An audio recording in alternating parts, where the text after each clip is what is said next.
Hi, everyone. Hello. Hi, welcome to checking out the YouTube version of Cinematic Autopsy. We've noticed a lot of you are watching and have not subscribed. Yeah. So, Please subscribe. Yeah, before we begin, it would be wonderful if you guys could click on that little link right there. Right, see where I'm pointing right there. And you'll notice that if you scroll down, you'll see subscribe. So subscribe to us, CL Squared Productions. You'll be able to see our videos, stuff. We have lots of cool content for you guys. You'll know everything that we're up to in the film world, whether we're talking about it or doing it. Exactly. So let's give you 5 seconds to subscribe. All right, everyone. We'll see you guys soon.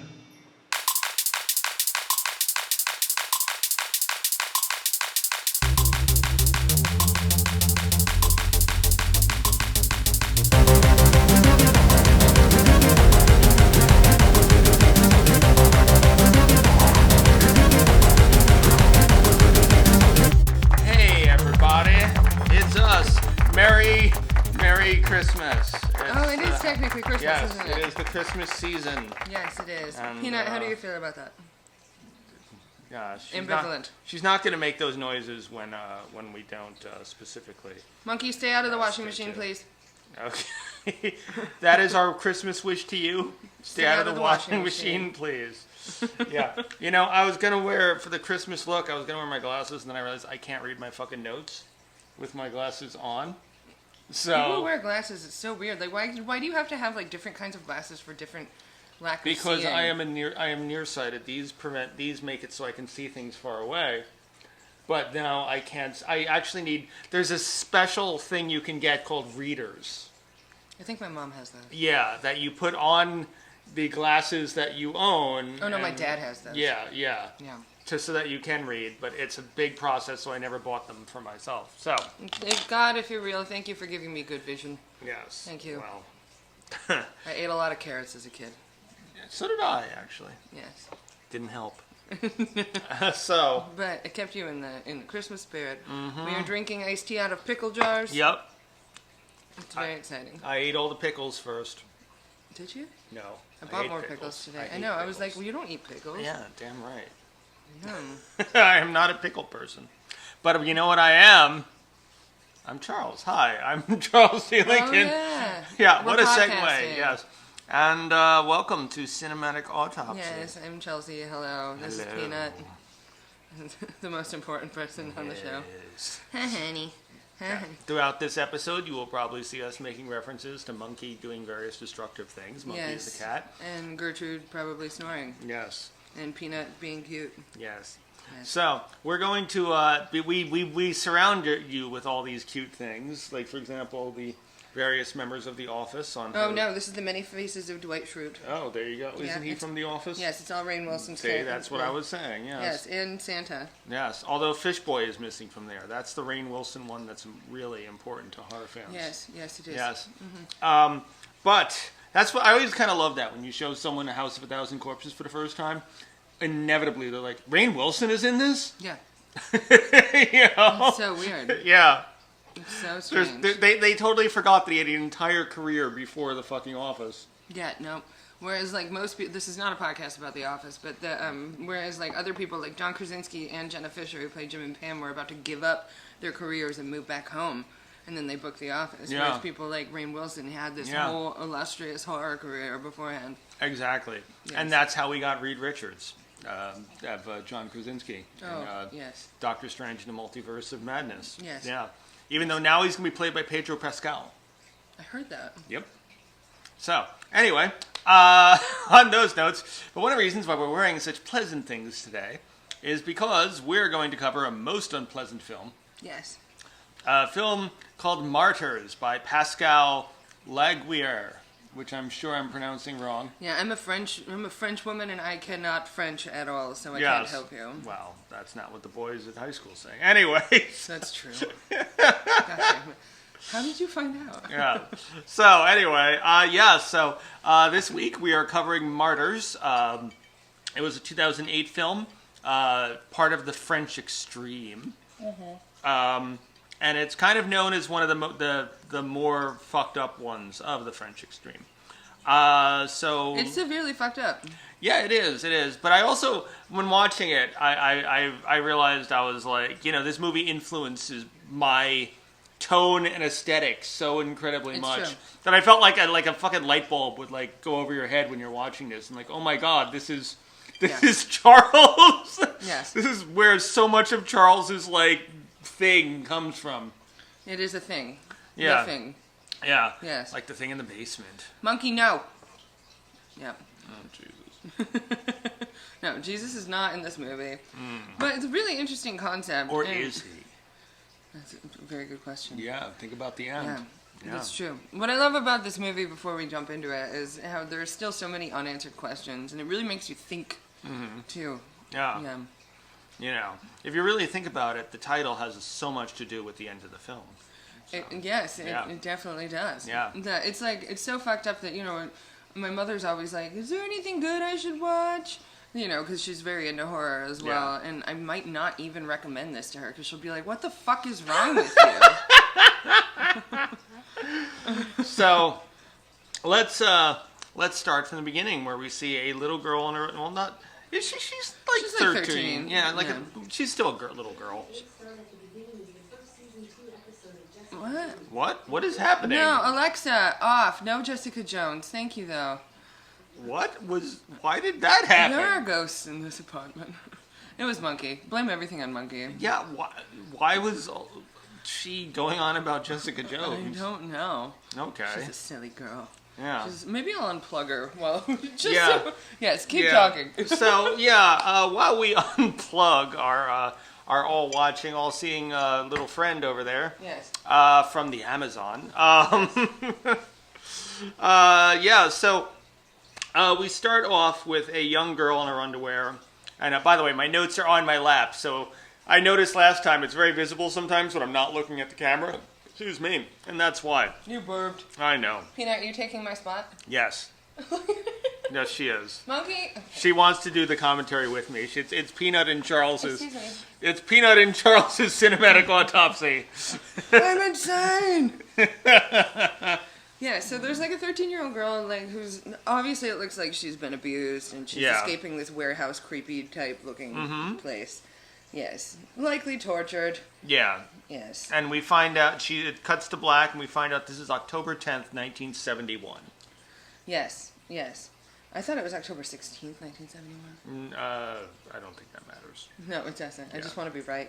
Yeah. So we have this found footage type, old Monkey, this old VHS tape type thing. It was 71. It's got to be an old It wasn't fucking VHS. camera. It was projection. Yes. Yeah, like 30. I really think they did a good 16 job with millimeter or that too. something. Like, I don't think they didn't really shoot it on that, right? They just put an effect on it. I mean, this is 2008. You couldn't really do that digitally back then. Oh, that's true. I was also surprised too when we were watching the originals in this season of Cinematic Autopsy. Usually the originals happen way earlier. Yeah. So it was nice to see something of our era. Yeah. Yes. So there's a girl with a bike. People are asking. Oh no, they're going into this industrial zone where this girl was being tortured. Yeah. And are making kind of like a documentary or a news crew type thing about it. Yes. You see this young girl, the one who escaped, and she has like this. Where the child was found, she has like an eye patch or a gauze over her eyes. They say that they had to get authorization to be in here, and they got the medical records, and they know where she lives, and we have this dude who we never see again guiding us. We know she wasn't raped, but she was abused. Likely thing. I like how they make it very classic case of child abuse. I'm like, how is this like a usual case of child abuse? I almost, from the way they're speaking, it almost feels less like a police report or something, and like there was a documentary or a news report on her or something. Yeah. Totally. It was definitely these were definitely not the cops. Yeah. They show that there was a chair that had a hole in it with a bucket under it. Yeah, poop hole. Yeah, that she was relieving herself in a bucket. And her name was Lucy. We see the other kids in the orphanage that she gets sent to, and then we see one girl goes to play with her. Yes, and her name was Anna. Yes, and she's wonderful.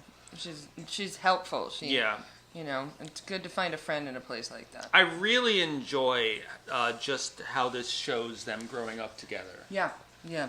Like even in the credits, you see Yeah, it. Yeah, yeah. I like that a lot. Yeah.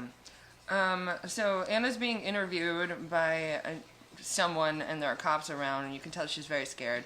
They say the gentlemen are very nice, and do you know why we showed you this film, Anna? It's because you want to. Because you want me to help you catch the people who hurt Lucy. And Lucy thinks you need to catch them too. She's scared and doesn't know who it was. Thinks she remembers sometimes, but sometimes she doesn't. It was always dark. She couldn't see much. Yeah. Is what we learn. Yeah. And so we hear the children screaming as Lucy tosses and turns, and then she wakes up with a start at the door of and by the way, she put a chair under the door before she goes to sleep. So this is how traumatized this girl is. Mm-hmm. And she wakes up because the door has been like opened. Yep, door's been opened. Yeah. Yeah. There are scary things following her. Yeah, there's something in the room with both of them, and it's under her bed. Yes. And then we see like this feral-looking woman at the foot of her bed who jumps at her, and then we get the Martyrs logo in 15 years later. Yeah, and it starts with the scream again. Lots of screaming. Yeah, you know what? I also really like the fact that like you aren't sure if there's anything supernatural in this film. Yeah, yeah. Like for a good while of it, actually. Yeah, no, totally. Yeah. It takes like a good 2/3 of the way into the film before you realize what this weird, creepy like demon lady is. Yeah, this like naked, bloody, feral. They did demon such a lady. good job. Yeah. Like, and bravo to the fucking like SFX team and stuff. Yeah. Yeah, they really did a great job. Yeah. So now we hear more screaming. We see a beautiful suburban house. Yep. And there's like this teenage girl being chased by something. She's tackled, and it looks like it looks like something really awful is going to happen to her. And then she starts laughing. And it's her brother. Yeah, it's just a brother and sister. They did a great job. Yeah. Monkey, where's the spray bottle? Please. There you go. Oh, she saw the spray bottle. Okay. So, It'll be a very entertaining episode. yes. So her father is, it's a brother and sister fighting over a love letter. And their father is having his coffee. He calls the family to breakfast. And the parents obviously very much prefer the daughter over the son. Yeah. They're like mean to their fucking kid. Yeah. And we see that she is like a regional, like 100 strokes. I guess it's swimming. She's like, yes, so in the butterfly stroke, she's like the county champion. Okay, Yeah. Yeah. The butterfly is the hardest stroke to do in swimming. Is it? Yeah. Okay. Yeah. So that this girl's like a young teen athlete, and and there's a picture of her with her family in this newspaper article, and that's very important. It's very important. Yeah. And it's very easy to miss too. Yeah.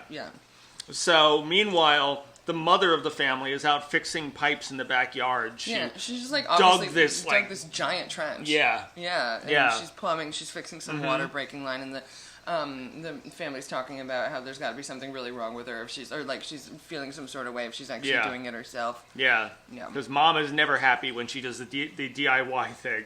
Yeah. Yeah. So the mom comes in. She puts Chekhov's hammer down. Come on, that's really what it really is. funny. Yeah, and shows them that there was a dead rat in the pipe. Terrorizes the children with it for a little bit. That was also for a water pipe and having the mouse in there. It's a very clean mouse. And Yeah. also, you wouldn't you need to get tested if that's in your water line. True. True. They're just like, oh yeah, no, this was it. I'm like, you've been drinking that water, you've been bathing in that water. You're gonna get sepsis. Yes. What? Yeah. And so she terrorizes her children with it for a little bit, at the breakfast table. Yeah, like a lot of mothers would. Yes. So nice. And then goes to breakfast and for washing her hands, and she yells at her son about his grades. Yeah, and about wanting to go to a different school and really wants to be the sweetheart. I love that they call the girl his sweetheart too. Yeah. Of course, we never meet this character, but if anything was your thing, we'd know. That was so mean. Yeah. It was so mean. Talking about wanting to be a pastry chef. I wrote, they're really mean to him. Yeah. And then the doorbell rings. Mm-hmm. Yes. So dad goes to answer, and he's like, "It's a Sunday. Who could this actually be?" It's Jesus. Yes, Jesus is at the door. Yes. So. No, it's Lucy. Well, they do get to meet him. They do. Actually, they probably don't. They probably don't. No, Yeah. these are terrible people. Yeah. That goes into my theory at the end of the film, but we'll get into that. Ooh, Yeah. the plot thickens. So, it's a woman with a shotgun, a young lady in a hoodie.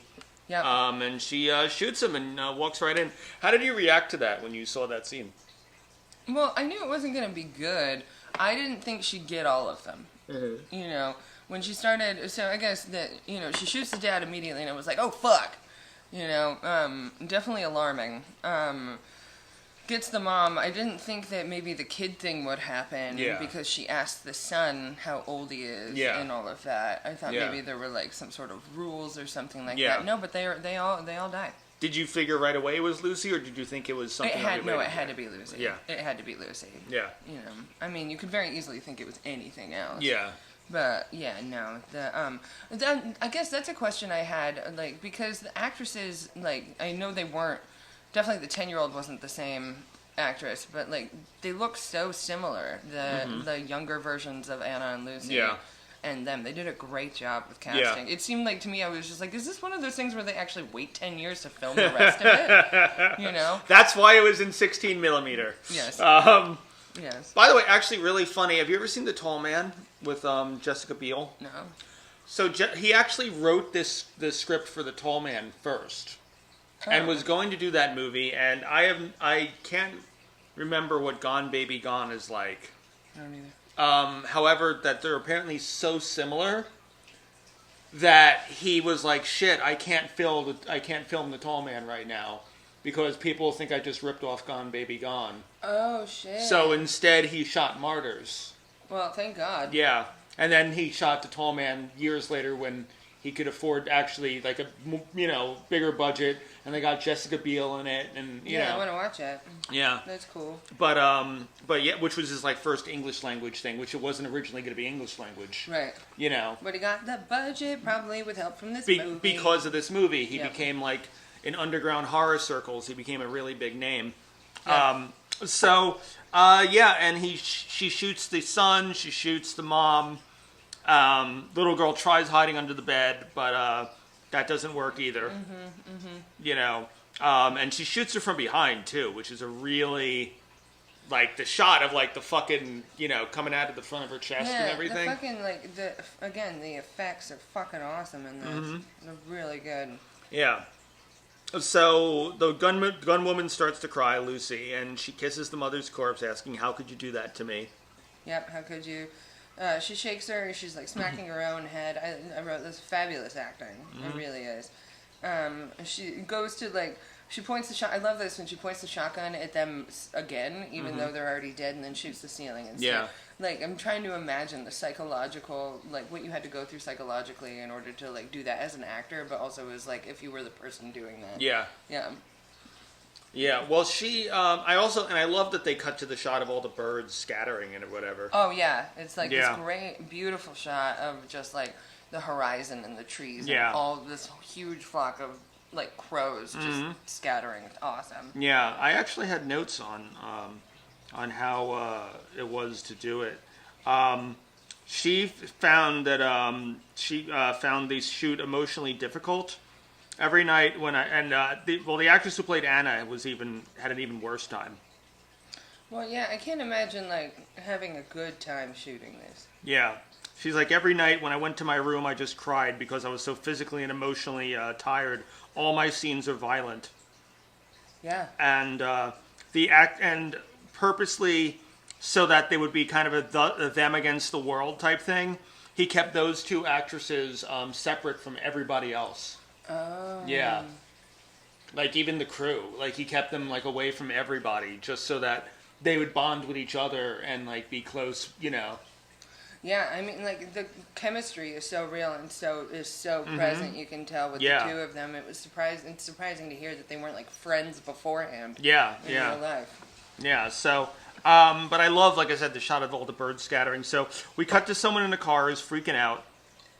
And we see that she has pictures of Anna and Lucy, so we assume that that's Anna. Yes. And now here's where we discover that Lucy knew that it was the people who kidnapped her from the newspaper article about the girl. Yes, and she's calling Anna from the people that she just killed's house, you know. And I'm like, yeah, bad move. The thing I noticed too is like there was DNA in 2008, Yeah. so I'm like, and they both just touched them all over the place. Yeah. And at that point, you're like, no, don't do that, please. I don't think that Anna. I don't think that Lucy really is working on like a completely mentally well place. Oh well, definitely not. Like she is. She has so much trauma and pain in her. I don't think she cares if people saw what she did. Clearly. You know. You know, and so Anna says she should have come along in the first place, and she wants the address. And we see Lucy just freaking out while she's waiting until she hears a noise. Yep, and it's a weird demon lady person Yeah. thing. Yes, it was absolutely terrifying, and I like how long in the film it takes for you to actually see the whole person. Yeah, really brilliantly done. Yeah. Yeah, where you keep being like, what the fuck is that for so long? Yeah. And Lucy tries to tell the woman, I did it, you know. I killed them for you, you know. And she's trying to quiet, you know, her, but she's jumped by the woman and grabs a straight razor and starts cutting her. Yeah, she gets hit like in the back so many times. Those like lashes are terrible. Yeah. They're awful. Yeah. And she fights her off and hides in a room as the woman bangs on the door, and she wails for a bit. And inside the room is a little girl chained to the chair. And I love how it's the memories. I love how she turns around as if she's in the room with her younger self. Yeah. The cutaways are really great. Like the transition of time and stuff. It's really, really brilliant. Yeah. So it's a flashback to her being tied up and hit. She's trying to knock the chair over. Someone grabs her mouth, and then she grabs her own mouth, and I love that cut. That's really cool. Yeah, like the little girl version of her, hand over mouth, cut to adult her with her own hand over her mouth. Yeah. It's really psychological. It's messed up, man. And it's So she puts her hand out the door, and the naked woman grabs it and starts cutting. You know, starts slicing her wrist with the razor. Yeah. And she runs outdoors only to run into Anna. Anna calms down and says... That was a clever jump scare, too. Yeah. So Anna tends to Lucy's wounds. You can tell that there's just such love between the two of them. Yep. Yep, there is. And she starts sewing her up, too, which I really love. Yeah. I really love. She goes to her car and she gets stuff to sew up her back. And she's looking at her like, what? What on earth has actually happened? They'll know it's you. You phoned from the house. She says, I don't care, but if they lock you up, you'll care, of course. And then you see them pulling the mom into the bathroom, then the son, then the dad, then the daughter, and they put the daughter on the mom, and I love that. And then you see Anna breaking down and crying. It's just so... And every scene, I feel like, is so well done. Yeah. You know, there's nothing that's insignificant. And even then, like, you know, afterwards, Lucy's like, did what I do disgust you? Yeah, she's like only embarrassed not by what she did, but at the fact she could have upset Anna. Yeah, exactly. And you know, can you smell it? That awful smell. I smelled it every time she bent over me. Every day. Understand? When she'd beat me, I'd smell it. And she shows them the article they hung, and Anna kisses her, but Lucy doesn't want that. Yeah, I thought it was the opposite. No. Okay. It was definitely Anna doing the kiss. Oh yeah. Da. Which made me wonder, like, obviously, at least from Anna's perspective, that there's a romantic thing going on. Yeah. But it made me wonder, do you think Lucy ever did anything with her? Because I almost figured that Lucy was probably too traumatized to have ever done anything. Or to have done something and she was too traumatized and therefore did something. You know, yeah, it's possible either, but the fact that she tells her to stop here makes me wonder if, like, Anna has been waiting the whole time for her to have gotten this catharsis out so that they can finally be together, and it's still not over for Lucy. Because even though Anna's not, like, doesn't condone what Lucy just did, she obviously knew somehow that it needed to happen. Yeah, and she's still, you know, and obviously, as I said, she's there over, you know, for love. You know, like... It's one of those things where, and I was telling you about this when we were watching another thing, about how, one of my ex-girlfriends, knows me that I am in that if you hurt someone I love, I will fuck you up. Yeah. And I think, and that became, if the guy after me, she learned kind of who was like, oh, it's your problem, whatever, when someone fucked with her. And I think that was what she's told me, that she's like, from now on, my rule is if, like when I saw the devil. Yes. And she's like, if this ever happened to me, the guy has to be a guy who would do all this shit. Yeah, no, totally. And totally. I think that that's definitely a sign of love. If you would absolutely destroy someone who hurt someone that you love. My mom always talks about that. She's Yeah. like, I don't like any of this, but if someone hurt you or Dylan, like, I swear to God. Yeah. Yeah, it happens. Yeah, because it's an unfortunate, and it's something we also touch on in Bishop's Cove, but I think it's one of the things about love is that if someone causes pain to someone that you love, you want to cause pain to them. Yes. So at this point, we cut back to young Lucy being tortured, and she wakes up in the children's room, and she has the straight razor, and she looks outside and sees Anna dragging the bodies into the hole where the mom... Alright, where the fuck are the neighbors? I get the feeling these people are so rich that, like, they have just a ton of land. Because this is a nice house. It's very nice. Very nice house. So, father's already in there. She drags the son, and Anna's drinking out of the sink with the bodies in the background, and that's when we discover that the mother is still alive. Yes, she is still alive, but Lucy is not present for that realization. Anna is there, and Anna tries to save who we learned her name was Gabrielle. Yeah. The mother. Yeah. Yes. I'm trying to find my spot in my notes. Oh, okay. And I'll just go. I was like, I'm talking too much. I'll let Chelsea. I'm gonna pass the ball to Chelsea. Oh no. And then you got a foul. Yes, it was me. So, at this point, Lucy, Anna's horrified by the mother still struggling to live. Lucy pulls out the straight razor, and Anna tells the mother to be quiet. And then Anna comes out to cover by holding the daughter's body. By holding the daughter's body to try and bring the daughter Yeah. out. Yeah. Anna hiding shit. There we go, that makes sense. Okay.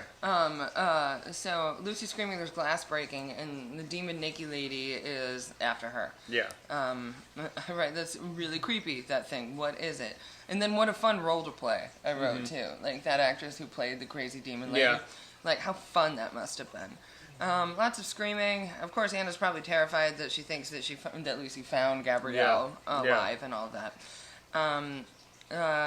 She's got the blade in her hand, and she stabs Lucy several times. And it's crazy. It's crazy. And she locks herself in the little girl's room.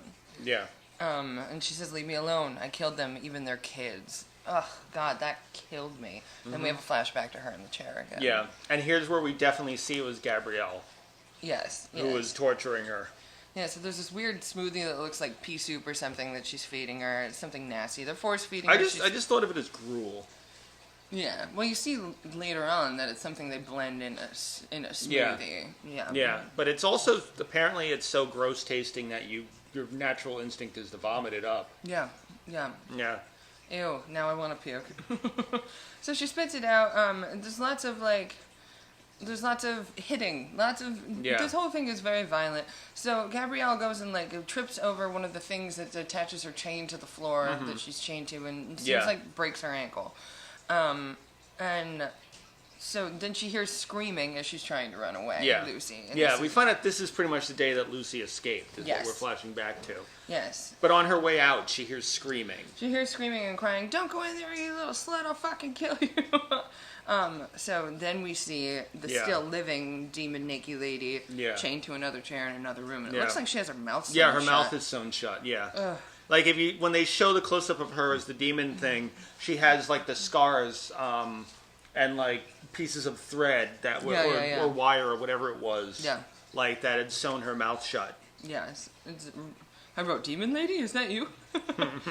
She says, "Forgive me, it's not my fault," because she can't fucking save her. Yeah. And she escapes, and that's why this person's haunting her, because she couldn't save her. Yeah. I hate that so much. There's so many unanswered questions about that, too. Not in a bad way. Yeah. It's things that I'm why... what became of her, because if she escaped, then they would have raided that entire place. Yeah. You know, would they have just killed that woman right then and there? I mean, that's what the Nazis did. Yeah. Whenever they were caught with something, it was just, all right, get rid of all the evidence, kill everyone, every prisoner Get there. rid of everyone. Yeah. Yep, and then burn the place down or whatever. So, I assume that as soon as Lucy got there, they probably killed every other woman they had in there. Yeah. Yeah. Yeah. And who knows how many they did have. That's true. Yeah. Yeah, we never know. Yeah. But I love the questions that it makes you think about. Yeah. So anyway. And that's the thing is, even though she's being haunted by her, we still don't know if it's supernatural. That could be the woman's spirit. Yeah. Like, following her after this. Exactly. Yeah. So she hears, Lucy is locked in this bedroom, right? We're back in present time, and she's locked in, and she's, Anna, where are you? In the bathroom. In the bathroom. Yeah. I know you're in there. Open up. She says she's coming, and really she's trying to save the mom. Yeah. And Lucy's like suspicious of this, so she goes for the window instead. And this is where we learn her name is Gabrielle. I'm coming, Lucy. And Gabrielle asks why did she do this, and Anna's concerned that maybe Lucy hurt them. Yeah. I'm like, Gabrielle don't look so good. We have to hurry, Anna says, and Lucy sneaks and beats the shit out of her. And we get some brain matter and all that jazz. Yeah, she grabs the hammer that I referred to as Chekhov's hammer, and she hammer. just beats stuff. She beats her in the head, too, and the shots of her just bashing her skull in. Yeah. Yeah, so fun. Yeah. And she's upset with Anna now because, like, you never believed me. Yeah, you never believe me. You think I'm crazy, just like the doctors. What did they ever do for me but take me as a crazy person? You just like them. And she's just breaking shit all around Anna, tearing the shit over. It's over Anna. And then she hears the demon lady again. She goes to her voice, and she's on top of the stairs, and this is where we see her, and it scared the shit out of me. She's dead. They won't hurt you anymore. Yeah. Creepy lady goes and then slits her wrists. So that's fun. We love that. Starts slitting Lucy's wrist. Yes, the demon lady starts slitting Lucy's wrist. And then the whole arm. The whole arm. And this is where we learn that Anna can't see demon lady. Yeah, and that it's actually just in Lucy's head. It's in Lucy's head, yeah. And so demon lady in Lucy's head throws her head up against the wall and throws her out a window, pretty much. And then she's still fine. She gets up and she slits her own throat. Yeah. Yeah, really fucking morbid. Yeah. Really, and you see the whole thing. It's like, that's my mother would be like, why did you show me this? And the thing is like, with the slitting of her own throat, it's kind of a question mark there, because was that her vision, the demon lady doing it, or was that her just feeling like Anna had betrayed her so much? Or that she was done with life. Yeah, it could have been any of those three. Yeah, it could have. Again, it's such a good movie that we're asking these questions. Exactly. And then we see Anna cleaning her body, and I love that. It's very Jesus-like, kind of like foreshadowing to the rest of the film. Yeah, I love that. And I love the random fades to black that keep happening, too. Yeah. It's very theatrical. And so we fade to black, and there's a phone call. And Anna is calling from the same house that Lucy called Anna. She's calling her mother for the first time in 2 years. And that mom is not very nice, neither. Yeah. And I get that. If I didn't talk to my mom in 2 years and we have a really good relationship, I get your situation's different. But I would understand my mom. Yeah, I haven't spoken to mine in 20. You win. Yeah. You win. But yeah, no, you know what the thing is, though, is I assume that's not her biological mother. I assume that's her foster, her adopted mother or whatever. Yeah. It's totally valid. Yeah. Totally valid. So, she leaves the phone off the hook. Yeah, because she hears something, and discovers that in like the cabinet there's a secret passage. Yeah, and like that's another question is what things started falling off of this cabinet like above it, right? But what caused that to happen? We never know what caused that to happen. Where she opens it and sees this like door crawl space thing. Yeah. That leads into a Resident Evil lab. Yes. Pretty much, if you played Resident Evil, there's always a section where you go into some secret passage, and it takes you into this giant medical facility under a house. Yeah, under the house or under the city, or under like even at one point under the fucking garbage depot. Like it's always there. So It makes me wonder how many of those actually exist. I'm sure there's quite a few actually. It's so messed up. You know. It's so messed up. Absolutely horrifying. I mean, you know, think about it. Like, how many do you think, like, really... I mean, and sometimes... I'm sure there's sometimes where it's not nefarious. Yeah. Where it's easier to have it under the house of the scientists or whatever. Yeah. But then I'm sure there's also plenty of times where it's super nefarious. Yeah. And it's like, you know, probably the abandoned house that kids tell stories about. Mm-hmm. That's the reason why the kids disappear. Mm-hmm. Because they're grabbed and experimented on under the fucking house, you know? Peanut, close your ears. You're too young. You know, so who knows, you know? Could be. Who knows? So, and in the hallway, there's all these pictures of, like, these women in just awful Malnourished states. states. Yeah. I'm not 100% on this, but I think those were actual pictures. Ew. I think those were actual, like, historical photos. Of people being murdered? Yeah. Wow. Yeah. Yeah, no, and I like how it's like how the photos are lit up like they're on an X-ray machine. Yeah. I really like how they did that. That was really cool. Yeah. And each one's like more terrifying than the next. Yeah. Which, if those are actual pictures, then those stories they were telling are actual stories. Yeah, we should. If you know, please let us know. Yeah. Yes. So she draws back some shower curtains, and I'm like, oh my god, there's got to be someone down there. It's less shower.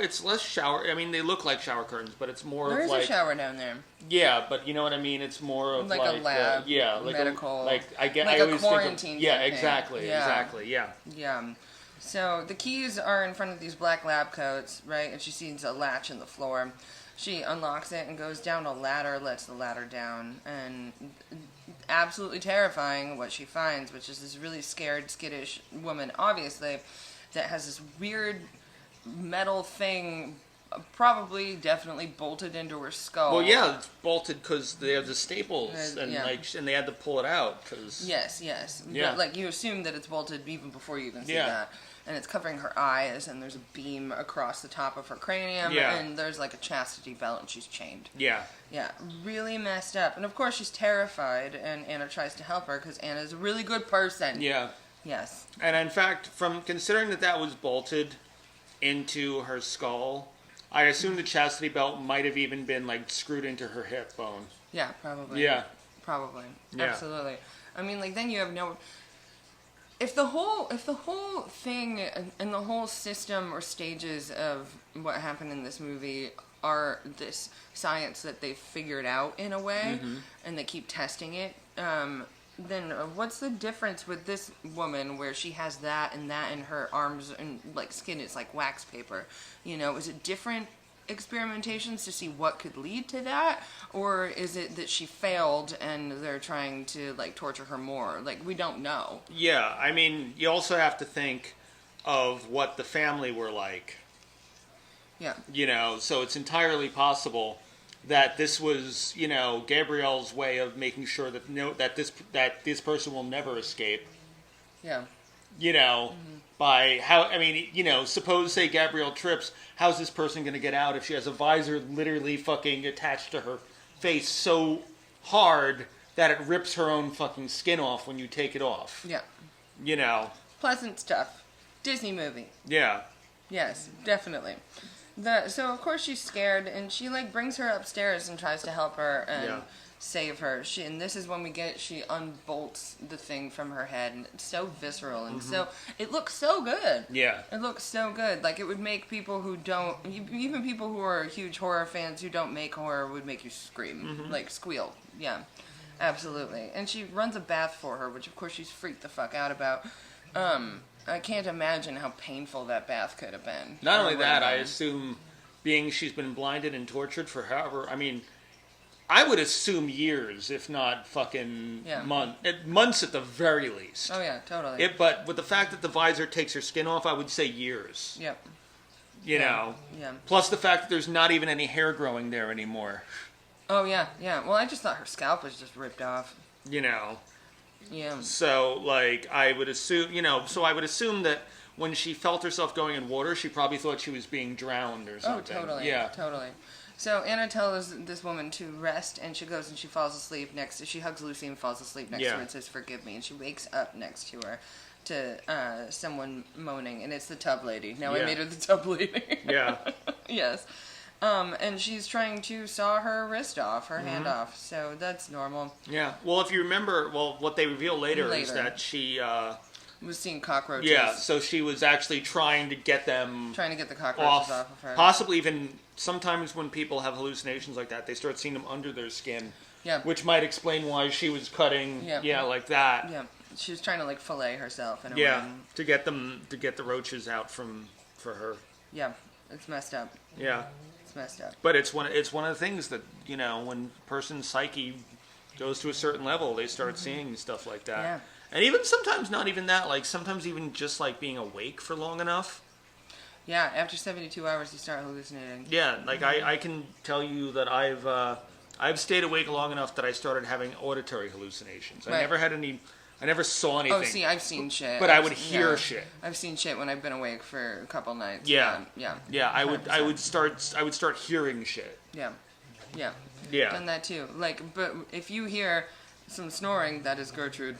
That you are not hallucinating that. Yeah. It is rather loud, and I can feel it vibrate on the floor. Gertie Bird. Oh my lord. So cute. Yeah. So yeah, speaking of... That's going to be so much fun to get the audio on that. It's going to be fine. It's going to be fine. So yeah, speaking of not hallucinations, there are people at the door who couldn't get a hold of the Belfons, which is the family's last name. Let's explain how that happens, because so Anna's trying to stop the basement woman from hurting herself. Yes. And she starts like rubbing her face against the wall. Anna's not rubbing the woman's face. The woman's rubbing her own face. Yes. And then there's a gunshot. Yep. And someone shot the woman in the head. Yep. Yeah. Isn't that nice? And then it's Isn't that nice? Yeah. So they're like, it's this motley crew of well-dressed, horrible people, and they ask who Anna is, who the girl on the couch is, all this stuff, and then then it dawns on me, oh no, poor Anna. Yeah. Like, what is gonna happen? And what's crazy, too, to think about is how another brilliant thing about this movie, clearly we hated it, is that you think, based on how it's set up, that Lucy is the protagonist. Yeah. And it turns out to not be true. Yeah. I love that. Yeah, so they take Anna down there, and, so Anna's gonna have a bad time now. She's gonna have a bad time now, and I'm gonna go pee now. Yeah. Well, we're almost done. We're actually in the last, half hour of the film. Do you think you can I can endure? try and hold it. Okay. Then, or we could just get you a chair with a bucket. That's a good idea. Hold on to it. Peanut, can you go get one? So. It's so weird that so much happens in the last half hour of the film. Yeah. Yeah. Yeah. So, they take Anna down to the basement, to the lab. Yes, they do. And you meet this old French woman who is clearly, they call her Mademoiselle. Yeah. Who clearly runs this whole operation. And, later on, it's like the Armitages, and Get Out, where there's all these people who believe in something and they show up for it. But that happens later. Yeah, and she says it's so easy to create a victim. You lock someone in a dark room and they begin to suffer, and you feed that suffering and you make it last. And your subject goes through a number of stages. After a while, their trauma makes them see things that don't exist. What did poor Lucy see? Not even a monster or two? Things that wanted to hurt her, the girl you found. And then we discovered the girl who's in the basement was named Sarah. And she saw cockroaches crawling all over her. People no longer contemplate suffering. There are only victims left. A martyr, though, is something else. Yes. They survive pain. They survive total desperation. They give themselves up. They transcend themselves, and they're transfigured.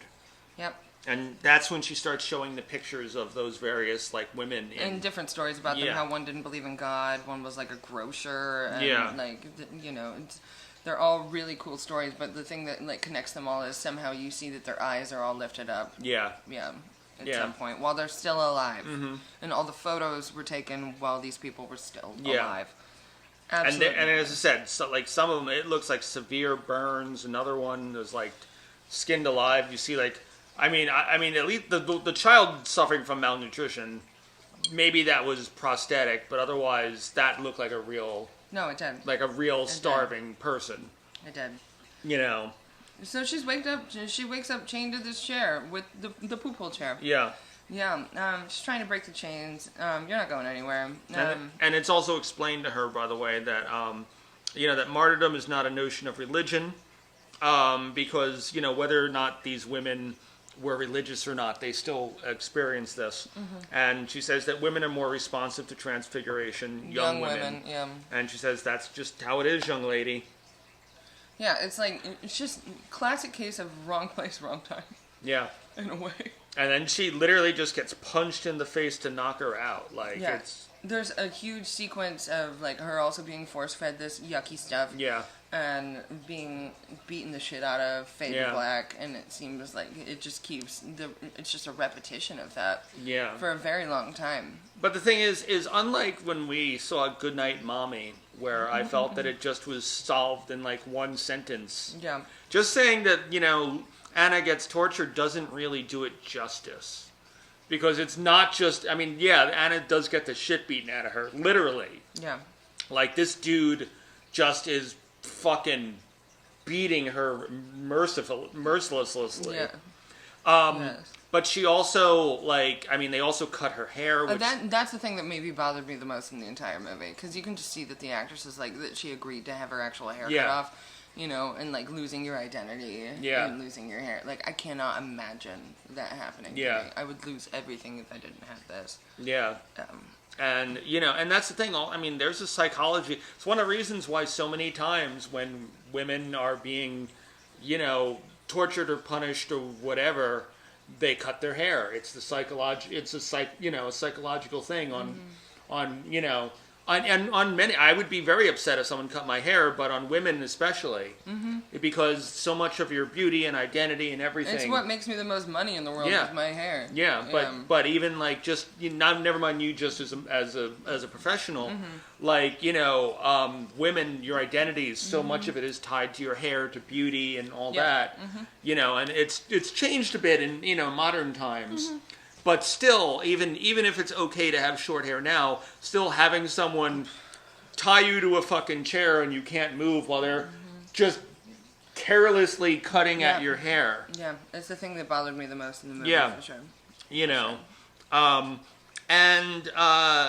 So she's beaten into unconsciousness, and over again, these things happen to her, but you start seeing the transformation in her.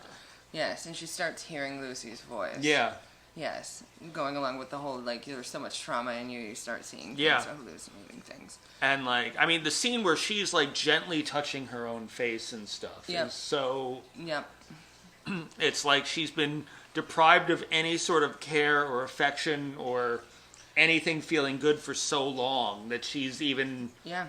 And you don't know, they don't show it, but you don't know, maybe in her mind that's Lucy embracing her. Yeah, it's true. She's just like, how are you never scared? You need to stop being scared. Let yourself go. I miss you. And they play, what I love too is in the soundtrack there's hopeful music. It's so messed up. And you see her just, she's given some water for once. It's the only time we see her have water. And she's succumbing to this. Yeah. It's crazy. And she's fighting less and less. Yep. And even then you still see her not even moving anymore. Well, the guy is just, like, punching her, like, in the fucking face. Yeah. And these people look strangely like the fucking, like, Gabrielle and her husband, too. Yeah. Like, it's a blonde woman and, like... Well, I assume those two were married. Yeah. I assume it's probably, Yeah, like but they look couple. just like the same couple from before, which is weird. She looks younger than Gabrielle. Yeah, but it's a blonde woman and like an older... older French dude, and at a certain point where she just becomes completely unresponsive, that's where, they tell her that, her eyes are... She's been beaten so much, her eyes are so swollen she can't even open them. Her nose is clearly broken. Yeah, and her lips are swollen shut to a point. Like, it's just... She can't even. I'm amazed that she could even try and eat that stuff at that Yeah. point. Yeah. You know, there's one more stage, the last one. You'll be all Your right. suffering's almost over. There's one more stage. Yeah. You won't have to protect yourself ever again.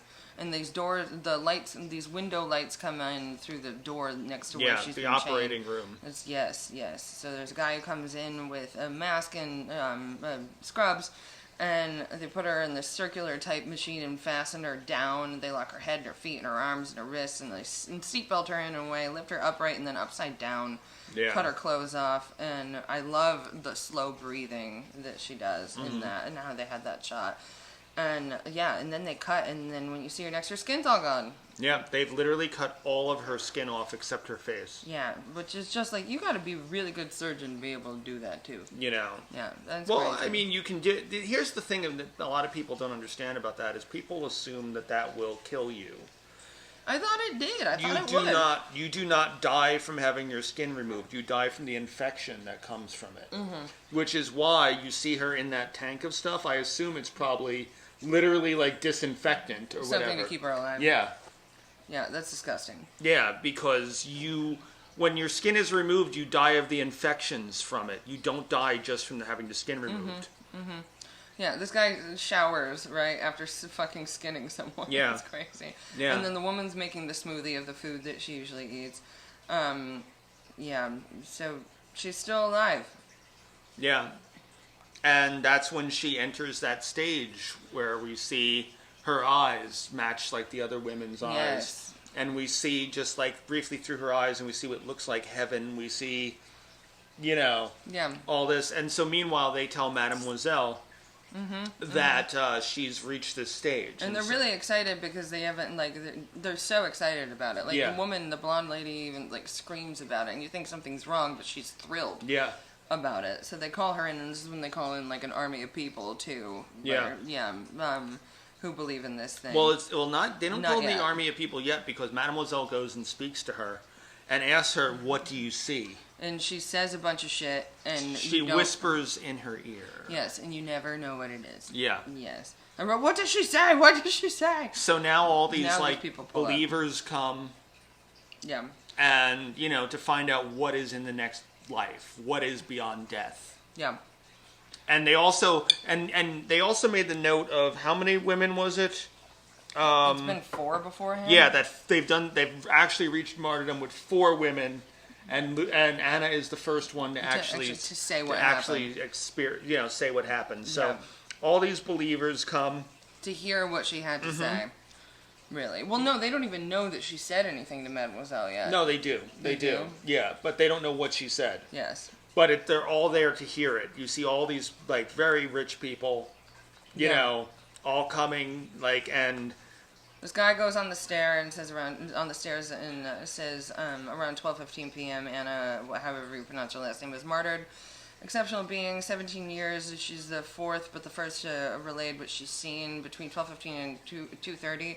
She saw what lays beyond death, not near death. At 3:05, she spoke. She's still alive, but has stopped communicating. And Mademoiselle is going to share the testimony with them in a minute. Yeah. Yeah. And then he goes up to get her. Yeah.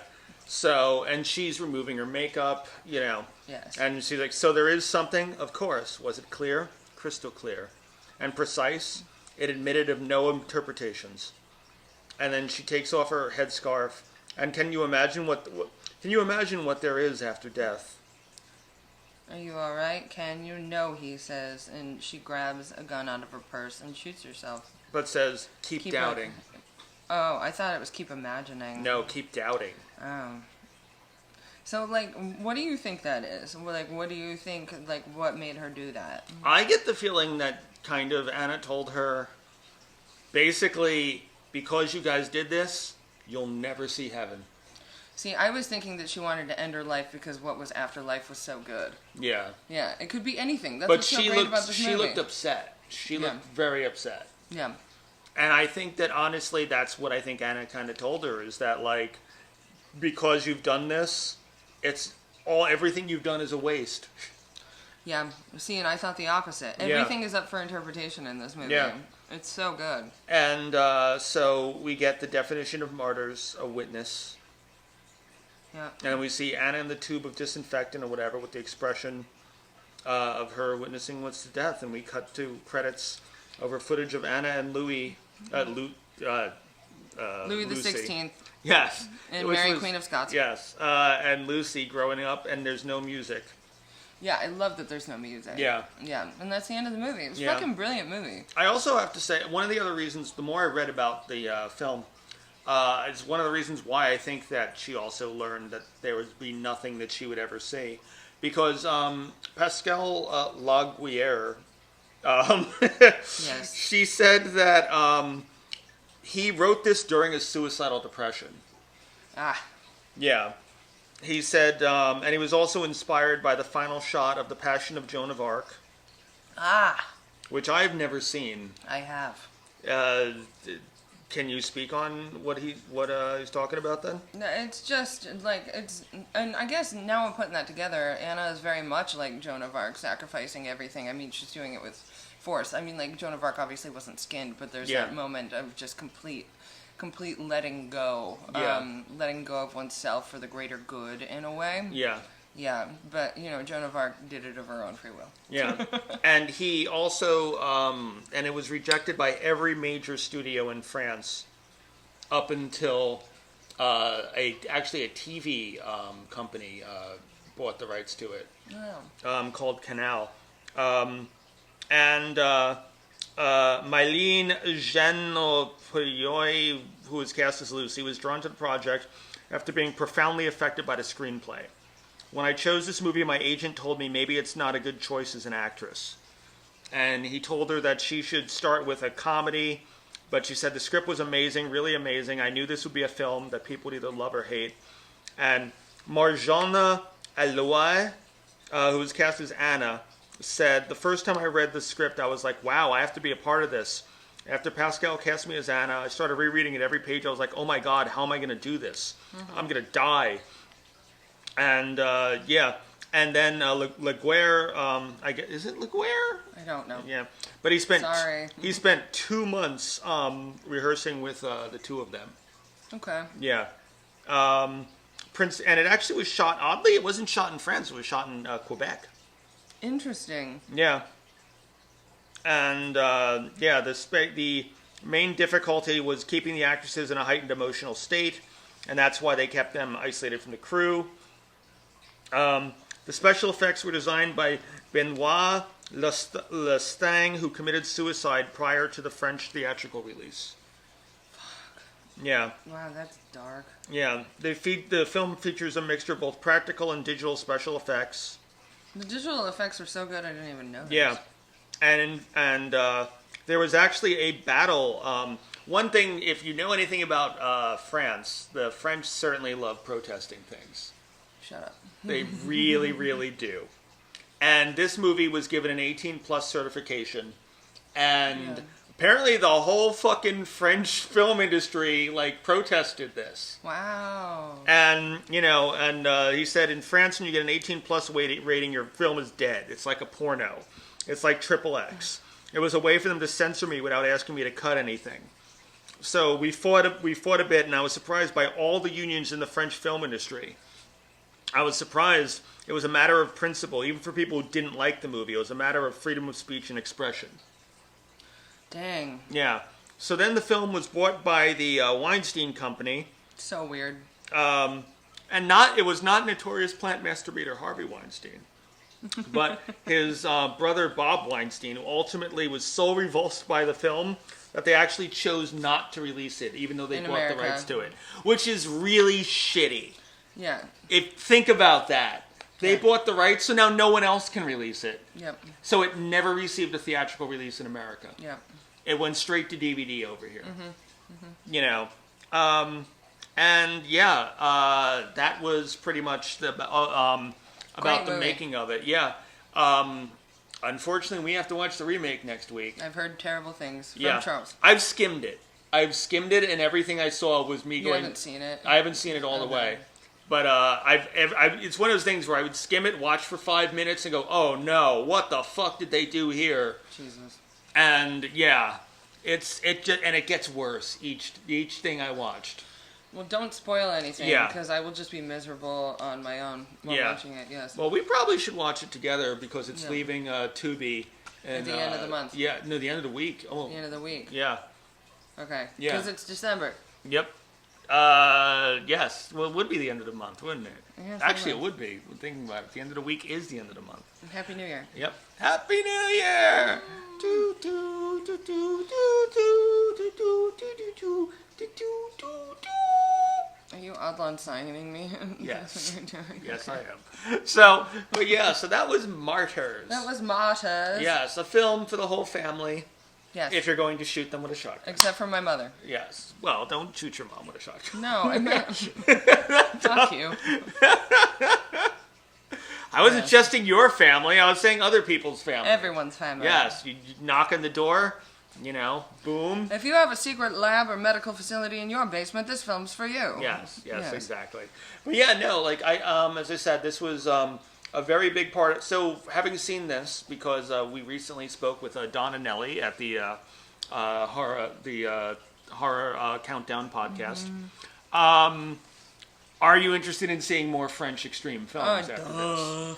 Okay, Yes. there you go. So we will keep you away from High Tension because High Tension has a twist that's so fucking stupid it ruins the whole movie. Right.